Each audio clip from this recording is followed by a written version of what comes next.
Well, hi, and welcome to our continuing series of live stream panel discussions for high growth startups, a partnership between Fourthly and Foley and Laudner. Each week on Wednesdays, we have a panel discussion featuring attorneys, venture capitalists, and startup founders talking about how startups today can navigate all the different legal and regulatory issues that are faced. I'm Brett Waters. I've been immersed in the Silicon Valley startup world for my entire life. Today I teach entrepreneurship at Stanford University. I coach startup CEOs at the Miller Center for Social Entrepreneurship, and I run the Fourthly Startup Accelerator. So today's topic is Latin American startups and financings. There's a lot going on right now across Latin America, and increasingly Silicon Valley investors want to get in on that action. So to help us understand more about this, I've got two terrific guests joining us today. Andre, hey.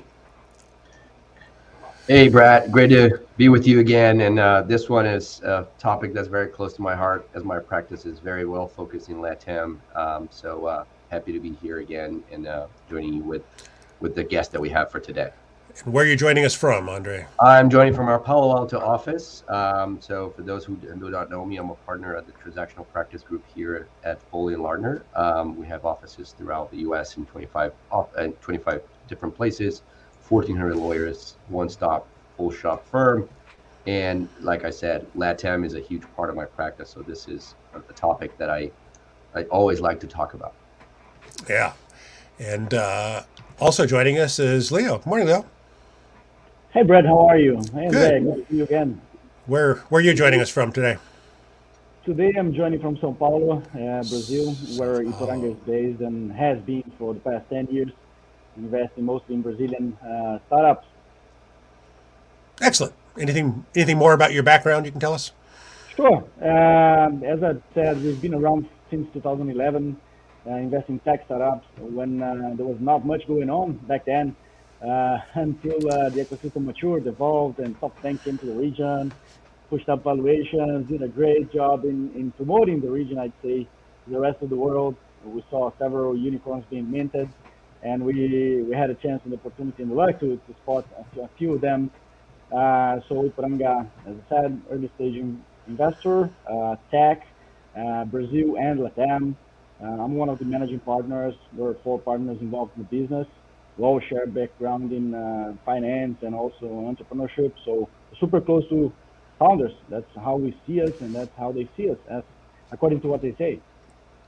Excellent. Okay, so Andre and Leo, last year, Nubank from Brazil had an IPO on the New York Stock Exchange, $40 billion valuation. And Rappi from Colombia has raised, I think, $2.5 billion, including from noted Silicon Valley firms Sequoia Capital and Andreessen Horowitz. So those are probably the two, Nubank and Rappi, that most people are familiar with. But I think there's something like 40 unicorns across Latin America today. And SoftBank has a $5 billion fund just simply focused on Latin America. So there's a whole lot going on across the region right now. Andre, fill us in on kind of what you see going on. I mean, you're in an interesting position because you are here in Silicon Valley. As you said, your practice extends across Latin America. I happen to know that you are equally proficient in Portuguese, Spanish, and English, which is a good thing to have, especially if you're focused on Latin American financings. Right. But tell us more about what you're seeing right now. Is a stretch, but thank you. No, so I think what we have seen, and I think the world has seen, and it's the same thing here in Silicon Valley, was that 2021 was the year for venture capital, and the amount of capital that was deployed and has been deployed. And for LatAm wasn't any different. As you mentioned, there were over various funds had specific money earmarked for Latin America because they saw the growth opportunity in those markets. Now, as it happened in 2021, right, people were always saying, well, valuations are too high, there's too much capital. You saw a lot of actual private equity funds sort of doing their deals in a VC manner. So because they were losing deals, because if they were asking for private equity terms, they would probably not get companies to get their money.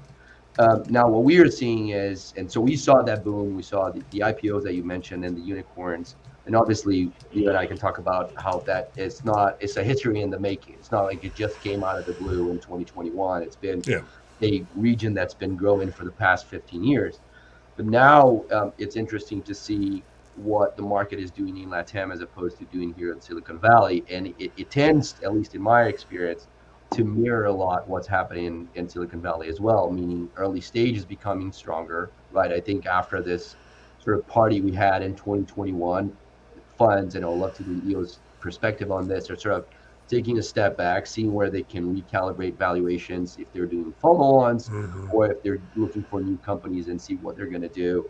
And so we're seeing that here in Silicon Valley as well, and LatAm as well. So it's the region, I think, has consolidated in a way. So you have more savvy entrepreneurs. I think I saw there was a CNBC report that in 2022, 43% of the money that went to Latin America was to serial entrepreneurs, of which a third of it was to female-led startups. So it shows the maturity in the market that we didn't have 15 or 10 years ago. But it will be interesting to see how the market adapts to this new correction or sort of recession, some say, phase that we're going through right now. So a third to female-led, that's a remarkably high percentage compared to historic numbers. Absolutely. And to me, it shows not only that investors are looking into that as they're making their investment decisions as well, and how that's impacting the ecosystem, but the fact that also you have more female entrepreneurs actually wanting to do this, which shows that the market has been around long enough for people to say, well, this is something profitable, or this is something that I want to devote my time to do and solve people's problems using tech. Right, right. Leo, anything you want to add to that? Yeah, no, I fully agree with what Andrea just said. I think we had the massive, money printing in U.S. due to COVID, which helped, valuations go through the roof and stimulated all, a lot of risk taking from investors, poured a lot of money in companies, maybe sometimes irrationally.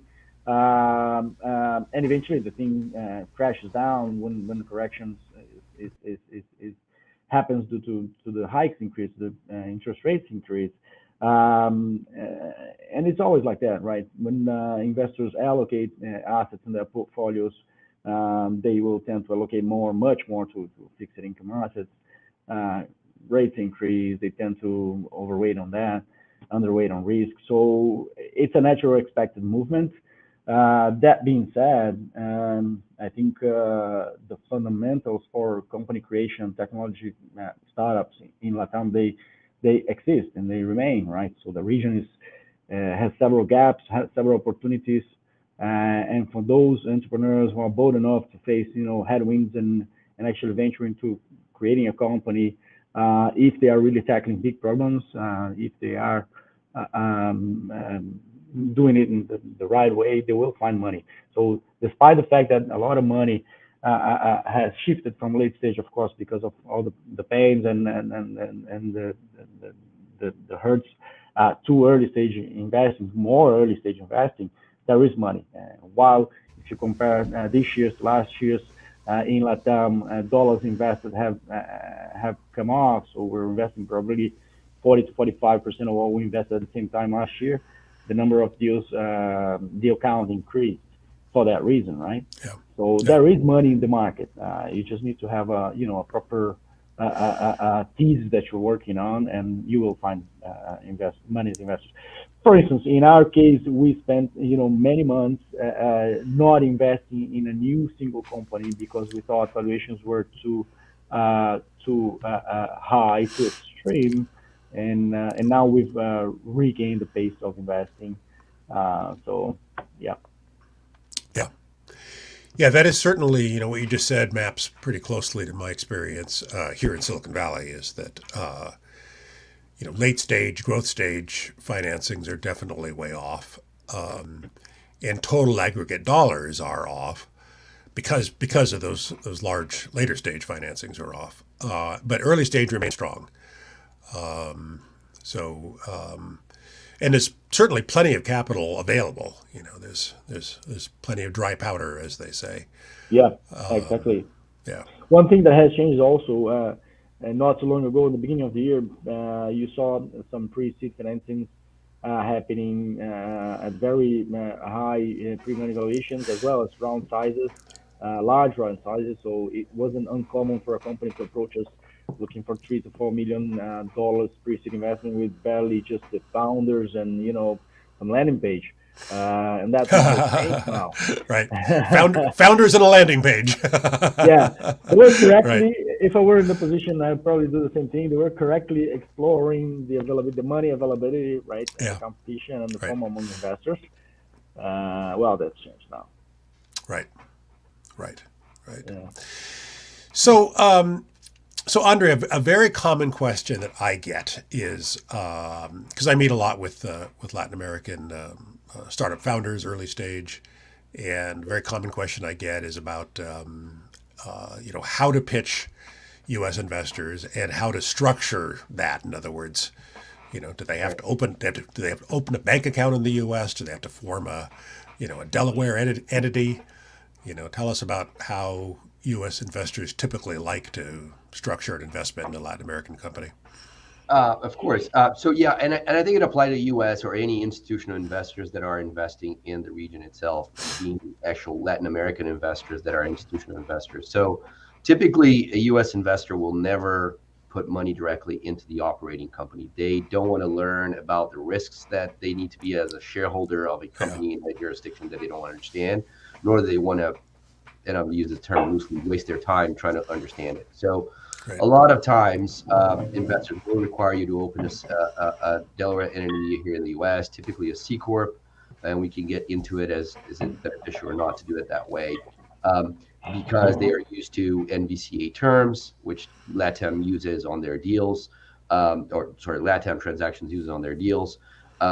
But in some cases, and we can use the Y Combinator example for this, it is not necessarily the most tax beneficial structure for you to have a C corp here in the U.S. because you end up creating taxation here in the U.S. when you do so.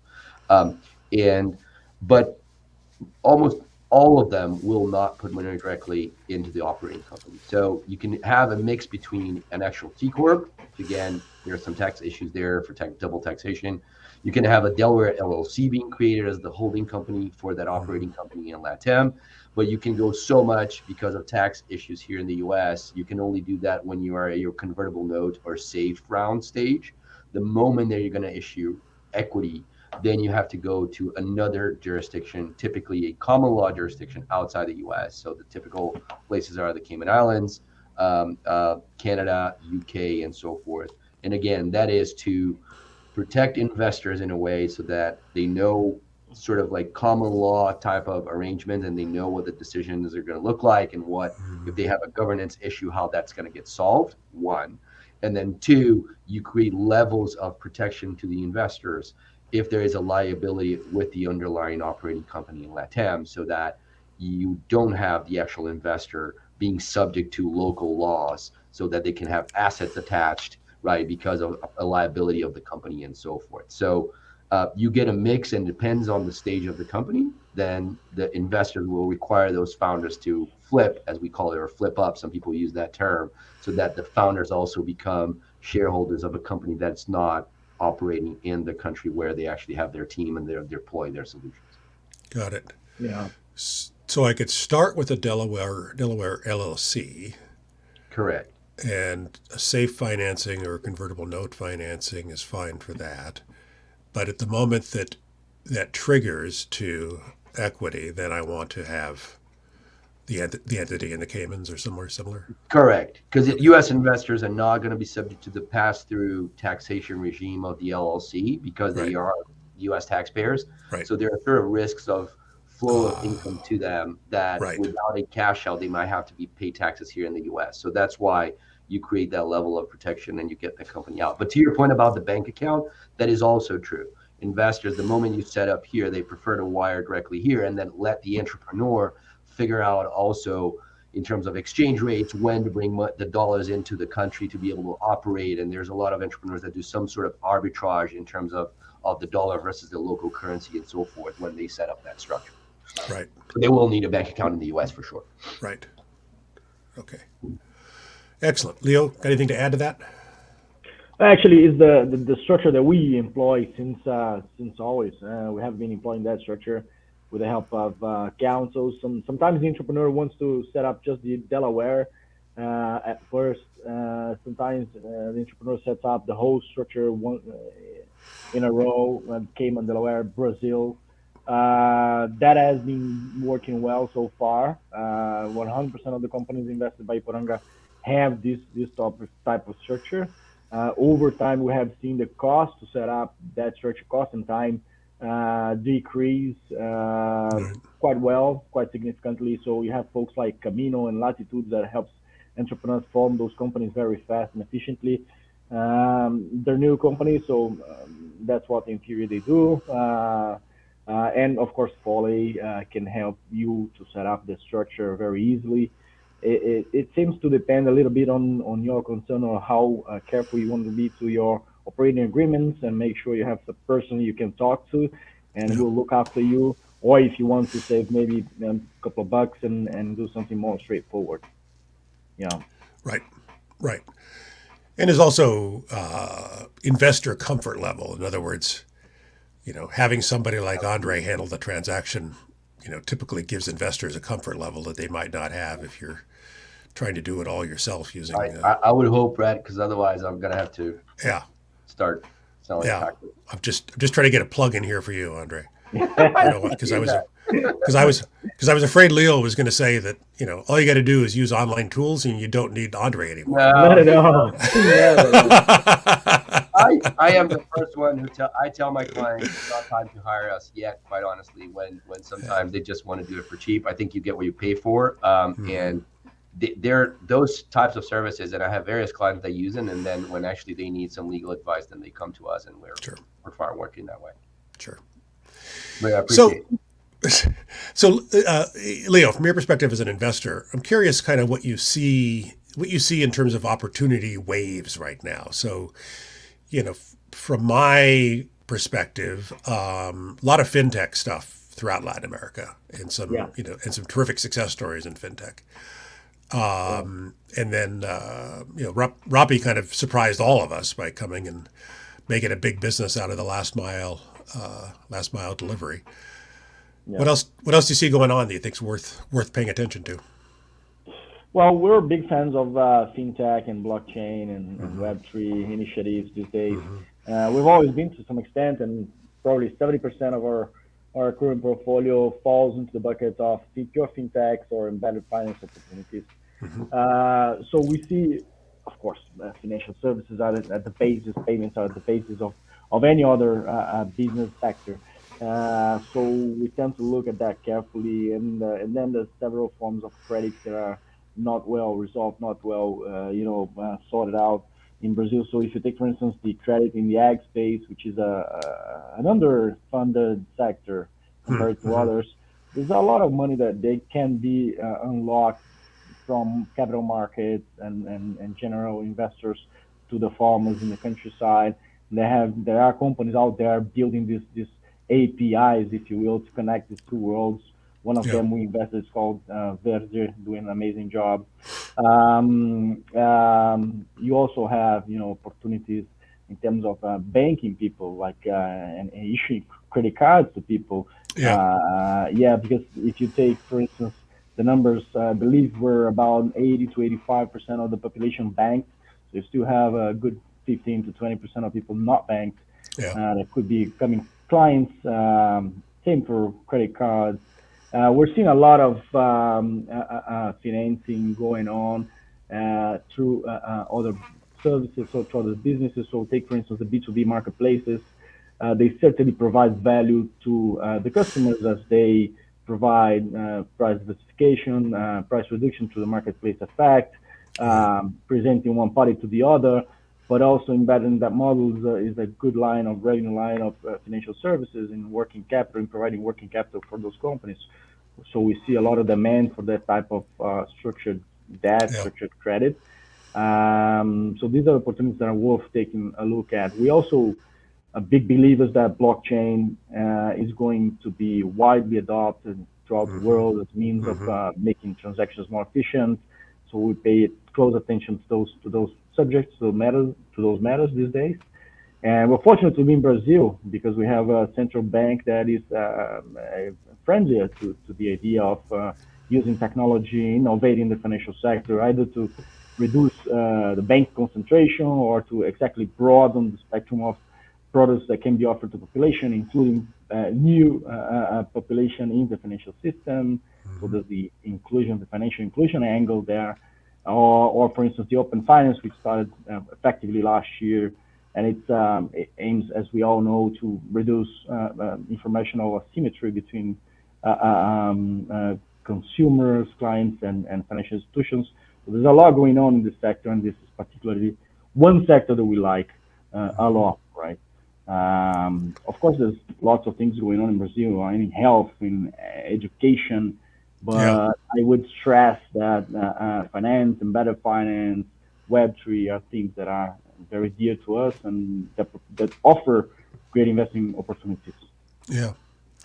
Yeah. So correct me if I'm wrong, but I think one of the reasons why there's been such an opportunity for fintech is that across Latin America, there tend to be a very few number of legacy banks that really kind of, control everything. So in in in Brazil, weren't there like three or four banks that had like 75% market share, something like that, Leo? Yeah, absolutely. There's a big Yeah. concentration. Yes, yes. Right. Right. And so that. So that's one angle. If you look for the historical reasons for that, I guess in the past, with less technology and less ability and capability from the regulator's perspective to control and maintain the system in proper functioning, you would have wanted to have more concentrated, market so that you could exactly exert your surveillance, right? Right. As technology evolves, as and the flip side of making controls more tight and more secure, perhaps, is exactly less competition for the consumers and higher cost Right. of financial products. So as poor competition, you create all this virtual cycle for consumers and the market. Right. And with more Right. technology, there's not even a reason for not taking that approach these days, right? So look at Pix, for instance, which is this instant payment system Mm-hmm. launched in 2020 in Brazil, Mm-hmm. which has a profound and gigantic success with over, I guess it's 125 million people, active users, massively disrupting and displacing previous and older means of transactions, money transfers Yeah. to Pix, and it's been recognized as a sound innovation, and Brazil has been quoted as a standard, as a model to follow. So yeah, So Andre, I think so. Your family's from Brazil, and I think your wife's family is from Argentina. Is that right? Yes. So So we you have kind that of rivalry going on in you our have the family. rivalry going on. So when those two countries play a football match, you're.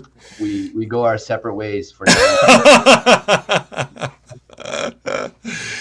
So you've kind of got you're in a unique position that you're in Silicon Valley and you've got a foot in Brazil, which is by far the largest economy in Latin America, and then you've also got another foot through your wife's family in Spanish-speaking Latin America. So kind of what are the big trends that you see? If an entrepreneur came to you today and said, you know, what do you think of the trends in Latin America that I should be paying attention to as an entrepreneur? How would you answer that? Right. I mean, that's a great question. I think so. Latin America is very unique in the sense that we use the term Latin America, but the countries are very different and Yes. culturally they're very Right. different as well. So, Right. uh, Right. so Right. I think Americans tend to talk as if it's just like one place. exactly. everything's below Texas. Right. Um, Right. but So I think it depends. I think a lot of the Latin American countries, especially in the larger cities, have typically the same type of problem. So to the point about the fintechs, right? So São Paulo is 18 million people city. Mexico City is north of that as the second largest city in the world population wise, right? So you have mobility issues, you have bank concentration issues, you have to some extent healthcare issues as well, Yeah. where you see those trends. Now, it's interesting to see um, each country what is the unicorn and what type of solution entrepreneurs are focusing more on. I think if you compare, for example, the two sort of largest, Brazil and Mexico, you see a sort of, okay, let's go to fintech. In Brazil, I think, Leo, I think it had like the largest number of fintechs in the world at some point, if still not the case today. And so the trends, it's region by region. I think Brazil specifically, because it's a more mature market and it's a larger market, I think you see a broader sort of range of solutions that are being deployed to solve problems of that particular community. And again, we talk, even Brazil itself, the country is so large that you have several Brazils inside Brazil. So something that will work. So I have a couple of clients, for example, that they do credit facilities for parts of Brazil that are not São Paulo, Rio, and the southern part of Brazil. They're really going into the countryside of Brazil to give credit to people that typically will not get credit from any bank, not even their local banks, let alone national bank. And then the same thing I see, for example, in Mexico. I think in Argentina, it's a very unique place given sort of the political and economic trend that happens through the country. It's been happening for the past 10 to 15 years or so, if not more. But you see an amazing amount of good entrepreneurs coming out of Argentina, and also a lot of good engineers coming out of all these Latin American countries. And it's compared to Silicon Valley, they are very good talent that you can hire for way less compensation than you would hire someone here in Palo Alto that's working off Google, and they are as good as. So we have a lot of clients that come to us and said, Andre, another example, when the war in Ukraine broke out, a lot of tech engineers were there. And then our clients were like, we lost contact with our team. We don't know where they are and what they're doing. And LatAm became sort of a place for people to go look for those tech engineers to help them with their products and their solutions. So not only I think they're good entrepreneurs, I think there is an amazing generation of engineers, even though, Leo, I think you would agree with me that it's fewer than you would have it in the States, but still the ones that are out there are really, really good at what they do. Absolutely, Andre. And I guess for reasons very specific to Argentina, right? Like extreme currency fluctuation, cross-border payments controls. These guys have developed some expertise in blockchain solutions and cryptos. They have very good engineers coming out of Argentina for that matter, for that space. Yeah. Yep. Yeah, I know a startup here in Silicon Valley that just recently made the decision to have their whole engineering team be in Argentina. Correctly. So I'm hearing more and more of that kind of thing. And there's terrific universities across the continent that are turning out high caliber engineers. Yeah.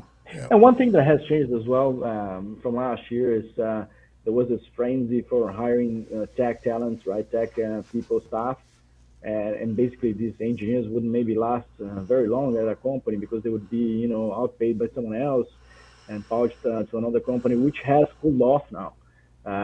So now you see people more concerned about their jobs, and that has kind of given some comfort to the companies and CTOs that they can rely a little bit on their teams. It's always a structural problem. So for instance, in Brazil, the gap of demand and supply of engineers is almost 500 million guys. Half a billion, correct? 1,000, 500,000 guys. So a lot of people. And universities and boot camps are not forming on pace with that gap, and the gap keeps growing.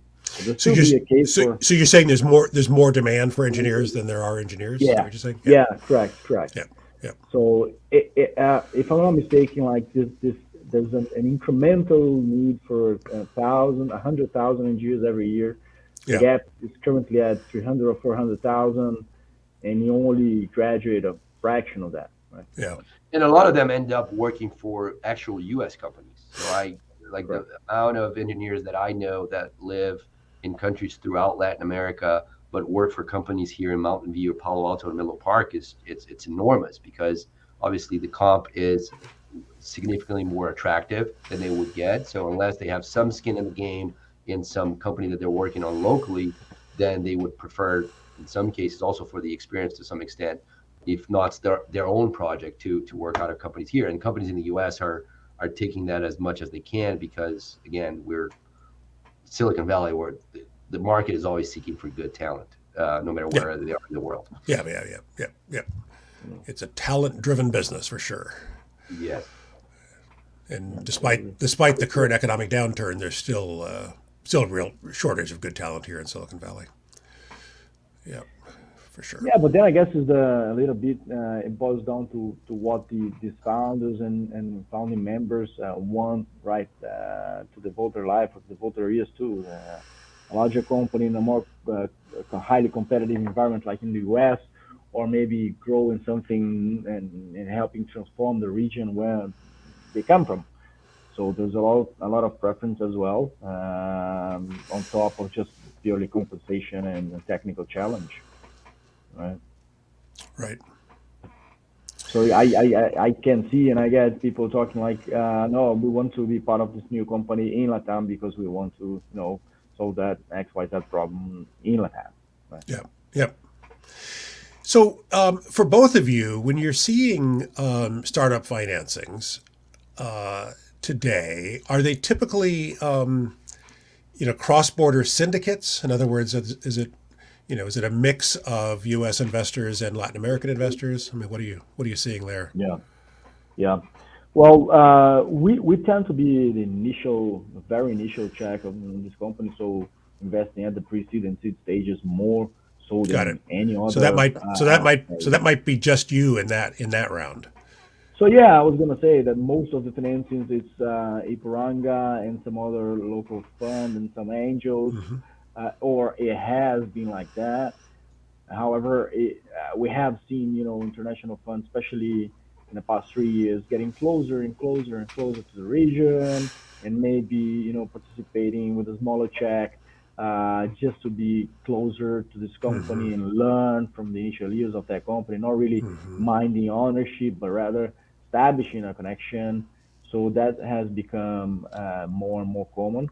I don't think it's a privilege for all funds. Maybe the largest funds who have structure and can afford having a team dedicated to the region will do better and will be closer, rather than any other pre-seeder in the United States, right? And also because taking part in a pre-seed round cross border in another country, you have to be very sure on who you're relying to and who has introduced the deal in order to avoid selection. So it's not easy to invest at that stage. Yeah, there's also transaction expenses with any round of financing, and for a small pre-seed level investment, the transaction expenses of a cross-border financing might be out of whack with the size of the financing. But I assume that once a startup gets to the Series A, Series B level, that those are more likely to be a cross-border syndicate. Absolutely. Yeah, that's probably topping the 90% of the deals then. Yeah. So just to give you an example, this year, one of our companies that we invested at the pre-seed in 2020, Flocky, they raised a round with NFX, a fund in the US, known by being expert in marketplaces. So NFX led the round, Valor Capital co-led the round. Yeah. We did our prorata, and that was a large seed, a small Series A, if you will, but it was a price round. And at that time, this guy's kidding. Yeah. So first, another company that we helped financing at the very beginning was Stark Bank. So Stark Bank, we were seeders in that company back in 2019. They raised Series A, and 6 months down the line, they raised Series B. And a number of international funds, U.S. funds, participated in those rounds. So, especially in the B round. Especially in the B round, right? Yeah. Right. What do you think, Andrea? Yeah, no, I mean, it's one I see as well. So we represent both funds and entrepreneurs, and you see this sort of institutional American funds just waiting a little bit, and because they don't have boots on the ground necessarily, right? And then I think they rely a lot on the early stage and sort of seed investors, just like venture debt does, Yeah. when they're lending to a company that just did an equity round. They look at the investors, right? So I think the U.S. funds do that as well. So they follow the people that have been successful and have good case to present in terms of good exits or good companies they invested in, and they just follow Mm-hmm. after them. Mm-hmm. And in some cases, to your point about cost, Brett, I think now we're seeing less and less. To Leo's point, I think it's become less expensive for you to be able to flip the structure. But there was also a lot of cases where the sort of very, very early stage is done locally through convertible notes locally. Mm-hmm. And obviously, we're not involved, but because to kind of sort of save costs, and then the moment that you need some equity price round is when then U.S. firms and other firms get involved, and because you're having larger institutional investors that are coming in and they have concerns about U.S. taxation law, the overreach of U.S. laws, even for companies that operate in Latin America. It's something else that we see as well, that uh, some investors go in and they're like, well, they're concerned about because they are U.S. investors, right? How much U.S. law would apply to this company, and in most cases, it applies quite a lot, even if you are in the Cayman Islands structure. So it's some things to be on the lookout for as they're coming in and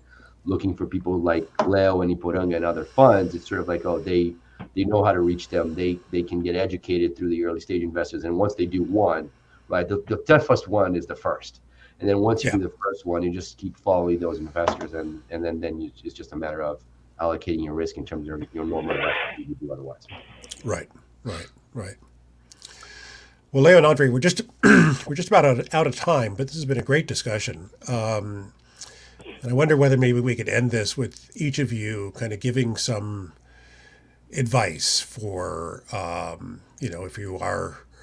if you are a Latin American startup today across this very large region that we Americans talk about as if it's one country. It's actually a whole bunch of different countries and a whole bunch of different economies and different sets of opportunity. But if you are a startup founder in that region and you're thinking about kind of moving down the path of financing from a pre-seed that is likely to happen near you to eventually a Series A and Series B that's likely to be a global round, what advice would you give that early stage entrepreneur today as they think about their venture? Can I take a shot, Andrea? Of course, please do. All right. So I guess differently from the last 3 years mentality today is to grow in a more sustainable way and Yeah. to really iterate your model and find the product market fit and adopt a real lean mentality. So don't fall into the trap of, I raised a better seed round, call it whatever, $5 million. I have plenty of cash. I'm going to grow the company to 20, 30 guys because you're not in that moment if you're a company just incorporated. So bear that in mind. Make sure you get yourself 24 months or maybe even more Yeah. runway so you can do the testings because you will get it wrong many times. It's Right. a testing period really. There's Yeah. no set path for success or to product market fit. So it's trial and error. Yeah. Make sure you have good investors that understand that moment and not bug you for reports and be too invasive. So you as an entrepreneur, you want flexibility. You want also to reach out to your investors for a piece of advice here and there, but make sure you have good partners on the onset because it will determine your future investors and who you go hand in hand with. Make sure you target big markets and big problems. And sometimes Big people markets and think big problems. Yeah. big markets and big problems. Yep. Sometimes people get distracted and say, "Oh, this is a $20 billion opportunity market." That's not enough. You should be aiming for hundreds of billions of dollars of market sizes, because of course you're gonna get a fraction of that. But if they're not big enough, you're setting yourself a low ceiling. If you had a low ceiling, you won't get big financing. And that's not the reason for having big finances. The reason you get big finances is because you hit a big problem the right way. But if you're starting with a small market, then it's impossible to raise to become a big company. Yeah, and be aware that venture capital path is not for everyone. So to give an Right. example, we invest in less than 1% of the pitches that we review every year. Right. And once you're in it, you really have to play the game and work hard. so you can attract more money and keep on growing the company, because it's about fast growing companies, not crazy growing, not the wrong way, but fast growing companies, right? That's my piece of advice. It's all really, really good advice, Leo. Thank you.